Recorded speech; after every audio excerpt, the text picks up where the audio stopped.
अंकिता हत्याकांड, सबका सिर शर्म से झुक गया।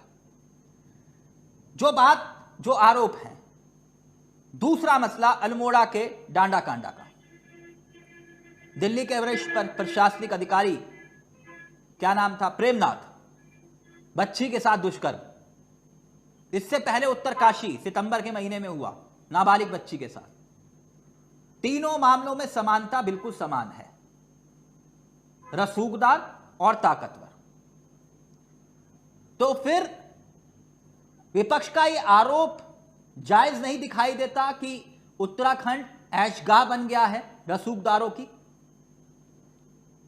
वर्मा जी,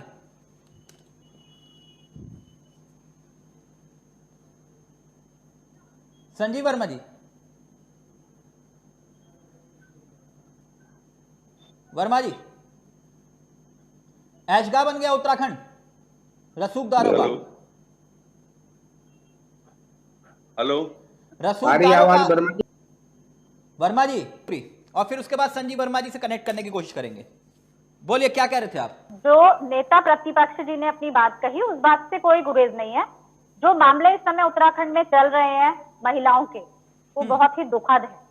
और एक तरफ जब हम बेटी बचाओ बेटी पढ़ाओ की बात करते हैं, और दूसरी तरफ जब इस तरह के मामले, वो भी देवभूमि उत्तराखंड में, जिसे हम देवभूमि कहते हैं, और देवभूमि जहां देवियों की भी पूजा होती है, तो ऐसी जगह, और जिस राज्य को बनाया ही महिलाओं ने हो, उस राज्य में जब महिलाओं के साथ ऐसी घटनाएं होती हैं, तो बेहद ही संवेदनशील मामला है और बेहद दुखद है।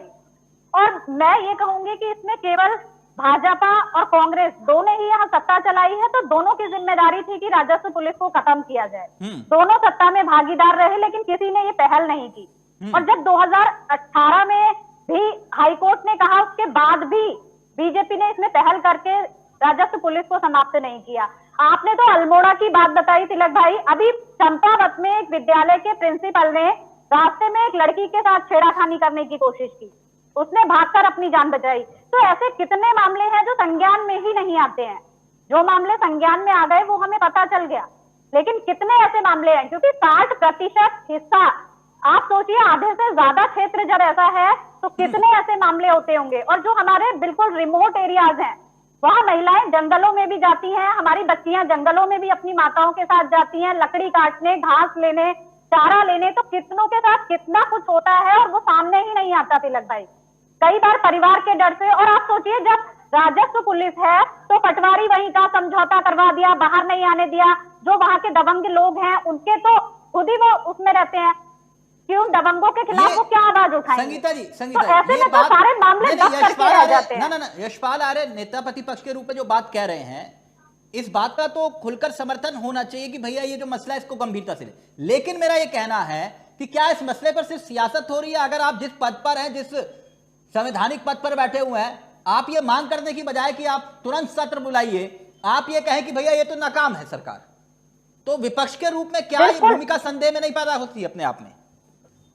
बिल्कुल तिलक भाई, मैं इसी बात पर आ रही थी कि जब नेता प्रतिपक्ष जी को ये लग रहा है, ये महसूस हो रहा है, तो उनके हाथ में तो ताकत है, क्योंकि वो संवैधानिक पद पर है, तो उन्हें तो तत्काल फैसला लेना चाहिए। और इतना लंबा राजनीतिक अनुभव, तो आप खुद को संदेह के घेरे में क्यों ला रहे हैं? आप तो विधानसभा का सत्र बुलाइए, इतना महत्वपूर्ण मामला है, इतना संवेदनशील मामला है, महिलाओं से जुड़ा मामला है, आपको तो तत्काल सत्र बुलाना चाहिए और कोई फैसला लेना चाहिए।